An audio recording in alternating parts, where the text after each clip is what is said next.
nung hi kum thung về là nó to Tiếng tên lô có thể rồi không nghe tiếng chỗ đó tiếng số của tao bảo tích rồi nè nung hi kum thung về là nó to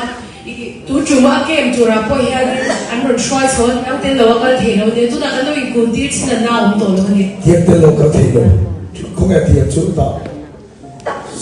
một đại đạo đấy đó các biết các xin để tiếng tên lô cho cái lợi Amen lepas itu kita berdoa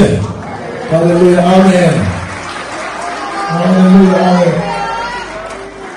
Amen tiếng số của tao bảo tích rồi nè Amen Haleluya Amen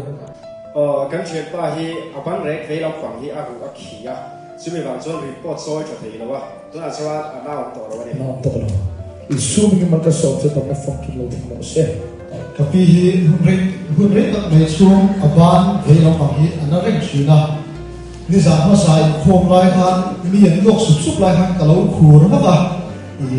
dam na kalau sang ve kalau soi ngam lawa lai ti Isu mình mang cái sầu cho nó thu được cái lô problem đi tao mới phong kiến Isu mình